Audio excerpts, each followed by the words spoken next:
This time on Andy's Motorcycle Obsessions, we finally finish up fixing the post on that number 4 carburetor.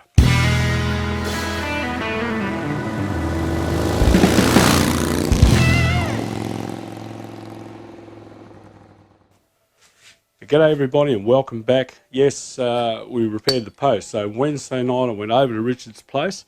Thank you, Richard. I borrowed his milling machine, his lathe, and we fixed that up, and that's what this video is all about.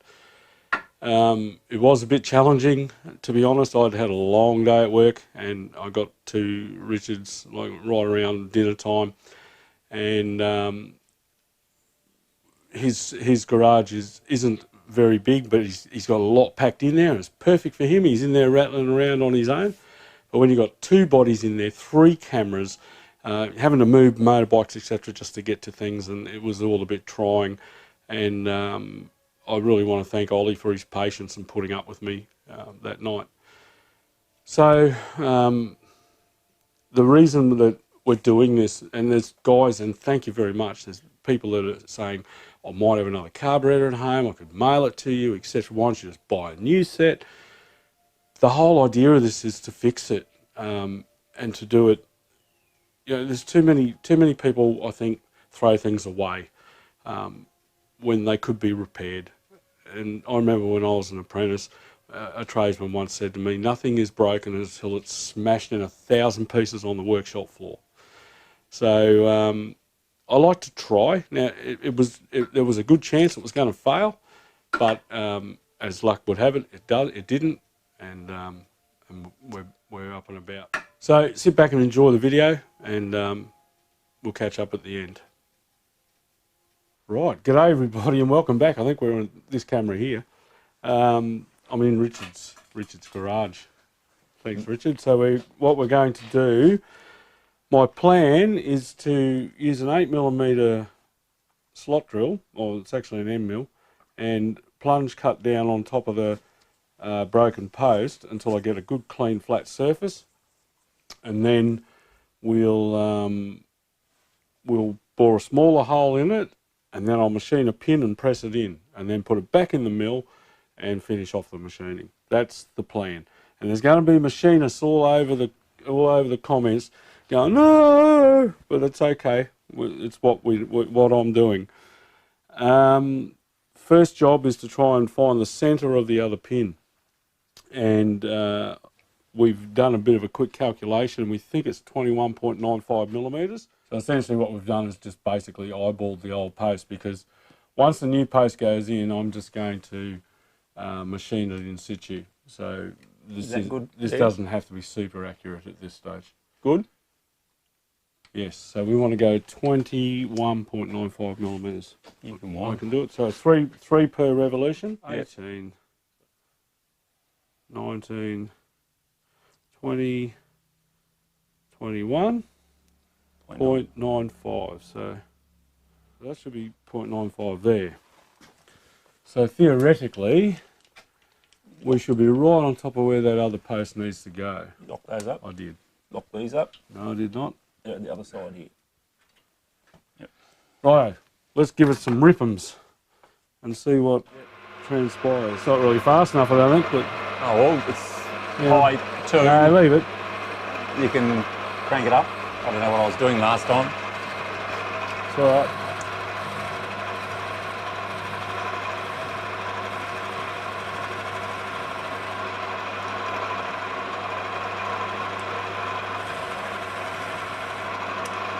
I want to leave as much on there as I can.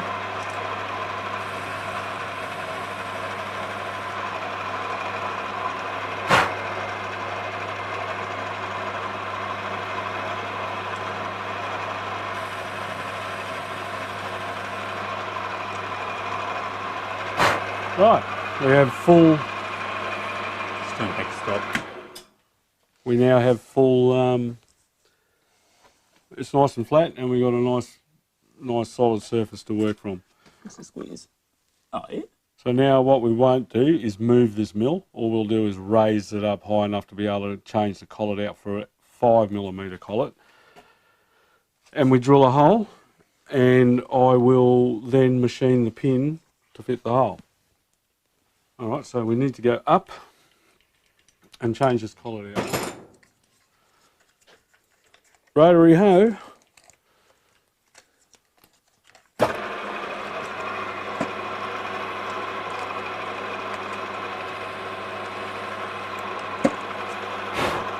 I might just take note of how deep I'm going here, although I'm going to run into that bloody emulsion tube. I might see if I can lower that a little bit more in the collet. Not what I mean. It's been a while since I've used a mill, does it show? I think if I went down a distance of 5 or 6 millimeters, I will be gravy. Yep, 6 mil will be fine. It'll still be above the fuel inlet. Get thicker under there. Yeah, I'm worried. The only thing I was worried about really was the fuel inlet there. Yeah, when you look at it from here, Yeah, it's not too bad. Not teabag. it looks like it's off to one side. Yeah, it is. It's almost. I drilled deep with the ghetto post repair I did. Yeah. I'm going to go down 6 millimeters. That's ample. That's plenty. Yeah. So I'll go down 6 mil. So what are you going to do? Hey? Are you going to press fit it with some Loctite or something? Yeah, I got some retaining compound. When you get all the way back around to 1.8, you've gone 2.5 mil. Oh yeah, of course. If you want to go 5, you go all the way around to 1.8 again. Yeah, 1.8. That's 2.5 mil. Yeah. Duh. It's been a long day, brother. And there we go. So there's your 5 mil. Did you want to go 6? Let's go 6 just to be safe. So you go to 0.3 once you've gone past the 2.5. 0.3. There you are. Rightio. Rotary hoe. Alright, so we now have a machined surface and a bore of 5 millimeters. So now I'm going to make a pin to fit it.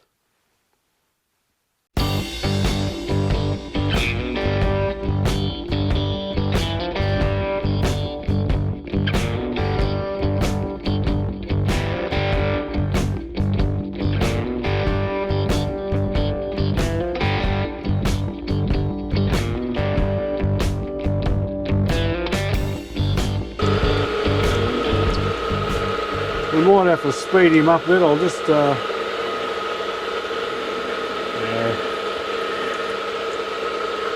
Let's give it some more ripples. And sadly, all I've got to work with is this bit of inch aluminium.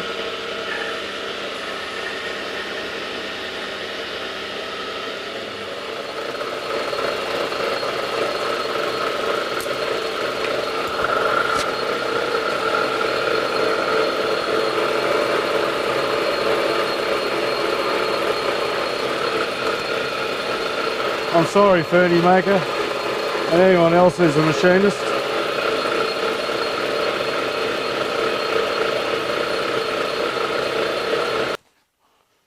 Loctite retaining compound, so... What number is that? Oh, that is 609. Alright.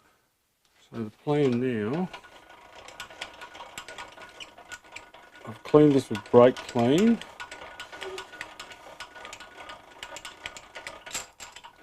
Bring this down. Richard, I might just use that. I'm going to sit that on there and press him in. Got Loctite on it? Yep. No. You have? Oh, you're about to. Do it now. Yep. Or to put the poop on there. Just a little dabble, do you?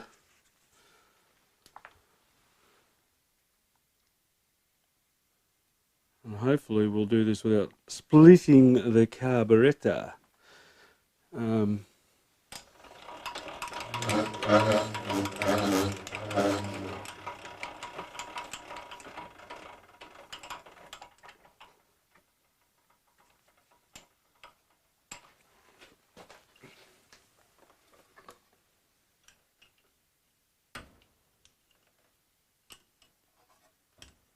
tight in there. Good.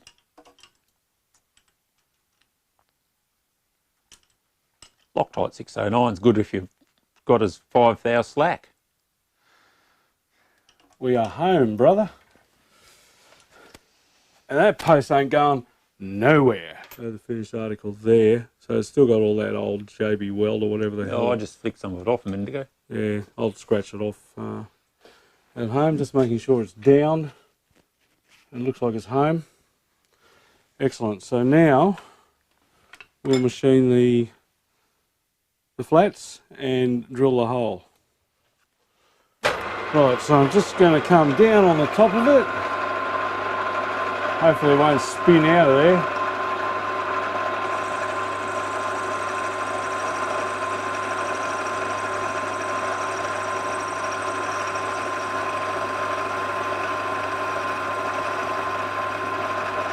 So far so good. I'll just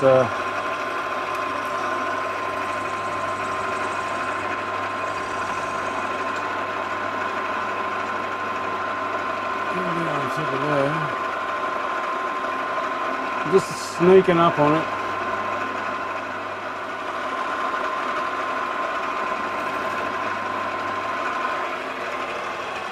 So that just licked the top of that then, so this will be the height.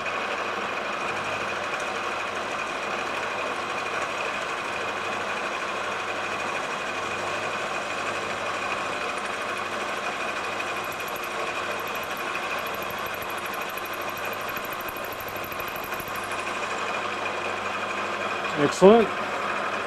Now we'll come down to our depth, which will be about. And now touch the side of it.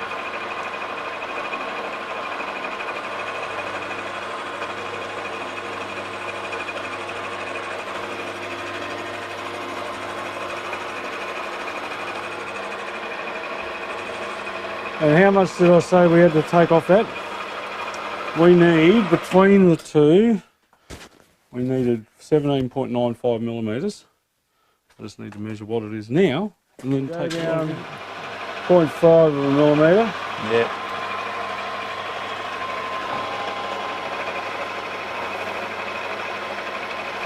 This is a climbing cut, silly bugger. Mm-hmm. I'm doing a climbing cut. Like a dickhead. Oh yeah, I know what you mean. Probably won't I matter should on be that cutting end. from the other side of it.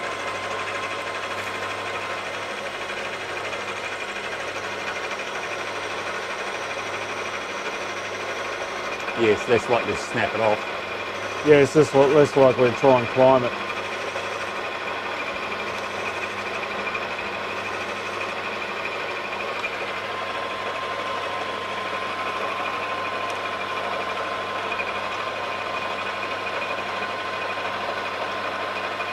If this is shit, guys, I'm sorry, but it's really hard to have two people and all the stuff in here and try and film. It's just not that practical, but we'll do the best we can. You're saying my workshop's messy, Andy. So what did I say that was? That was 0.5. I mean, we said 1.5, didn't we? Yep. 0.5.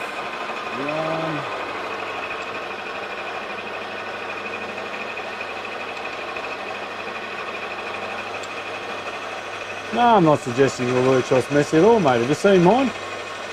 Yeah, it's tidier than this. No, I don't.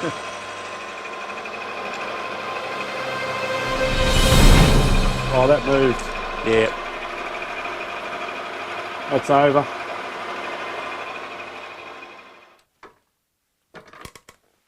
Is it cracked? I would suggest it probably has. Give us a squeeze. I've got good guys close up, but hopeless further away. You got enough light there, though? Yeah, well, yeah, it's cracked. It's cracked? Yep. Whereabouts? Kind of in here. In there. Ah, and bugger. Here. Ah, bugger. All right, situation report. Put the pin in, and it worked itself loose. Cracked the little zinc body. Bit because it's very thin walled and I didn't probably go deep enough. So what we're going to do is go deeper, plunge about 5mm down into the body of the carburetor and make another pin with about 10mm of shank rather than 5mm.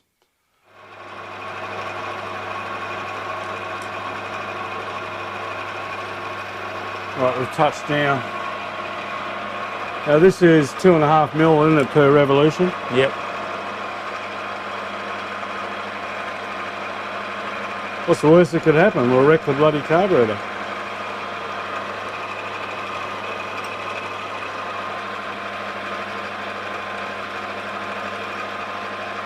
So that should be another 5mm then.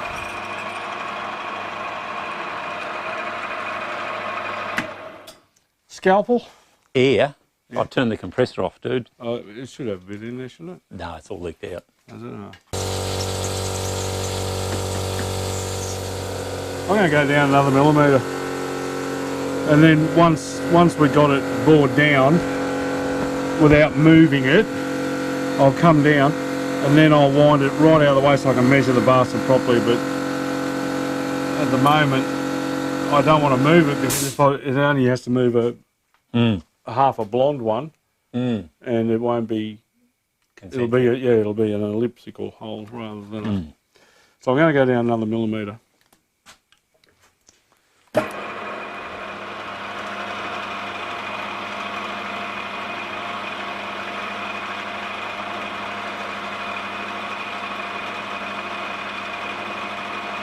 There's now 10mm. Still haven't gone through. Let's go another millimetre.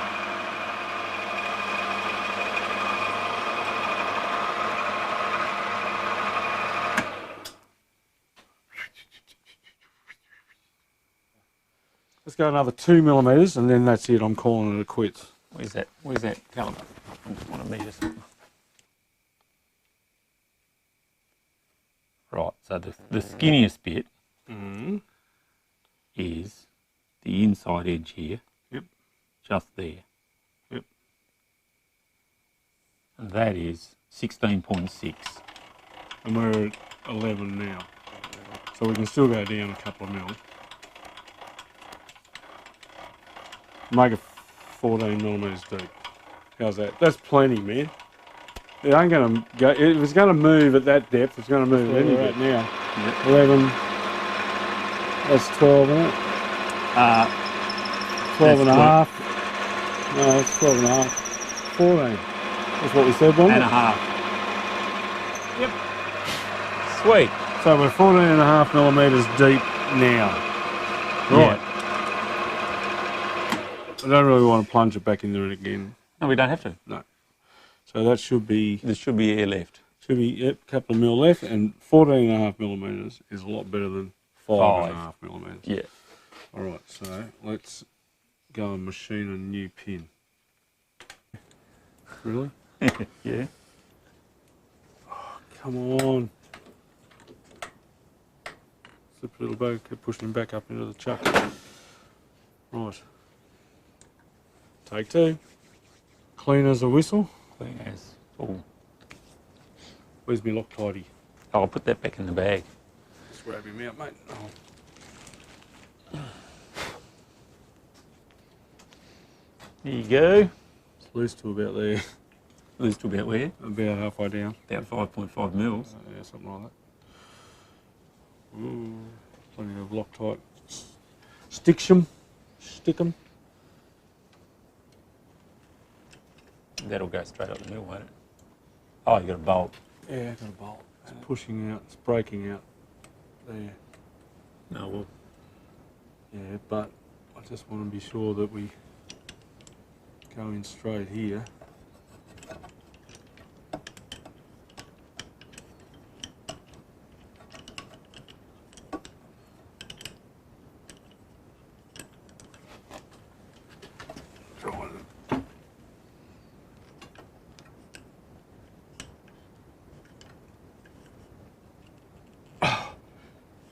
Tight, man.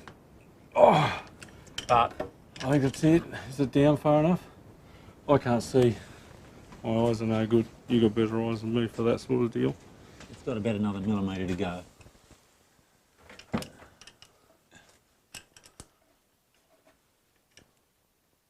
Is it going down? I don't know. Is it? How does it tell?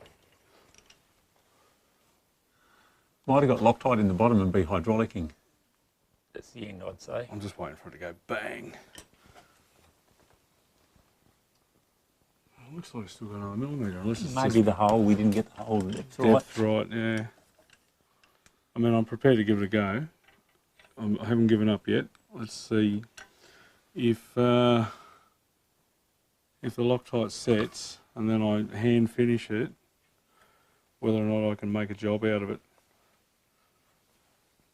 But I think what's happening is that we've got two dissimilar metals here. So aluminium, I probably should have made it bigger because it just deforms too much. You know, it just squashes down. It's not ideal to press into something. I might have been better off making that peg out of brass. Richard. Yeah, and probably a bit thinner. When you say thinner, like about 3mm. Oh, well, yeah. Okay. Because I'm looking at this bit that's fallen out and it's pretty crappy and it's pretty thin when you look at it. So shouldn't have gone for a 5mm, should have gone for a 3 or 4mm pin. Wow. Yeah, this bit here is only, how big is it? All right, well listen, I'm going to wrap that up. 0.8 of a mil. Oh, that's, yeah. It's just too skinny, I think. All right, so I'm going to wrap it up. Still not convinced we've been successful, but I'm not going to. I'm not completely disheartened. I'll take it home. I'll let the Loctite cure. Give it a good couple of days, and then I'll try and hand finish it. And if the peg moves while I'm hand finishing it, it's over. And we'll be on the hunt for another carburetor. Yeah, so I brought it home and I finished it by hand. I actually I contacted Ollie and sent him an SMS and said, hey, I'd like to come back and use the mill just to finish it. And he was cool with that, but in the end I was a little bit frightened. I thought, no, I'm going to end up with all the vibration and and any heat will affect the Loctite, and then the pin could come loose again, and then we're back to where we were. In fact, we'd be in a worse position. So I opted just to finish it by hand with a die grinder.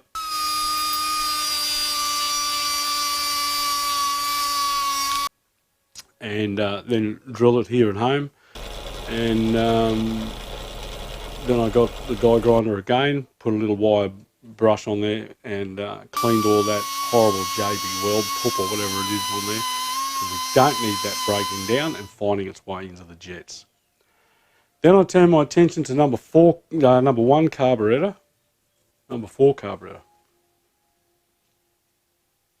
number 1 carburetor, which had the pilot jet seized up in there, and I cleaned up the rest of that thread with a tap, an M5 tap, and that left the remnants of the brass pilot jet down in the bottom, and that took some getting out, but I eventually was able to drill it and trying to form it with a little screwdriver and tap it, and eventually I managed to get the bloody thing out, and it's now ready to accept a new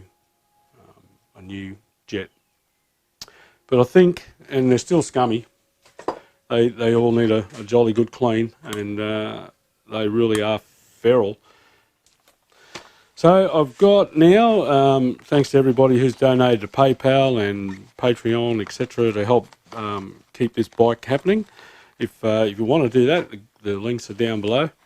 But I've got a full set of Forsetti, good quality rebuild kits for the GS1000, 80 to 81.